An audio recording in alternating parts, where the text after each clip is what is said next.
So I belong to Uttarakhand. I live in Delhi. Many years ago, when my father was 18, he left his little village in a remote part of Uttarakhand to trek down for many, many days, take the train to BHU. And he did his mechanical engineering from there, did his MBA, and then went on to get employed with Telco. And many years passed, he wanted to come back. He said once things settled down, but he could never come back. And many times he would talk to me and say that none of us should actually be required to leave our little towns and villages where everything is so comfortable and so happy. If only we had better means of employment, education, that we could stay on and to where we belonged. Years later, when my daughter was born, I came from the corporate background. I was in the IT, working in the IT industry. My daughter was born with special needs. And I realized that education, which most of us parents take for granted, was also not happening. There were no special schools. And that's when I realized that if there are no special schools, where will she work when she grows up? My interest in the crafts is what kicked in.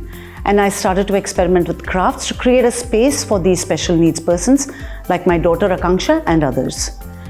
Many years later, when we had perfected a craft called Shibori and had been awarded the UNESCO Seal of Excellence 4 times for our work, I realized that now is the time when I can use this craft to start a startup which would fulfill my father's dream, the seed that was planted many, many years ago, to go back to the mountains and generate employment through this craft. And that's what we are doing today. In 2015, we set up a company and we've run 2 pilots in the mountains to see if we can fit in our craft, teach this particular craft and whatever else that comes later on to generate employment, to create an ecosystem which sustains all the difficulties that any ecosystem would, stabilize it, and then take it forward. I got introduced to FIED, I am Kashipur, about 2 months ago.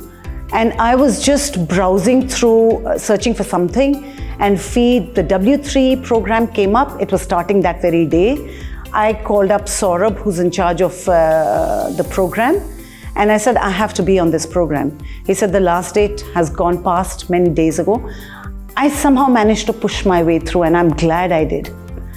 Because what FIED has done for me is, one, not just sharpened up the ecosystem that I'm trying to set up in the mountains, where there is a collaborative relationship between all the stakeholders in the ecosystem, like the NGOs working there, the Government of India, the artisans themselves. It didn't just sharpen up my thought process, but also gave me some very valuable connections that I'm sure will come in handy as I go along. The other thing that it really helped do is, from a complete focus on livelihoods, how many people we can impact using crafts and all of that, it has brought into focus commerce. Commercial success is important for any enterprise to flourish. Now, what I would like to advise, I mean, I'm in no position to advise, but what I would like to share with young entrepreneurs who are embarking on their journeys is, stay true to your dreams. Your life gives you all the indications that this is what you're meant to be doing. Have the courage to take that step, that first step. And like they say, the universe opens up to make every intention that you put out to the universe come true. Thank you.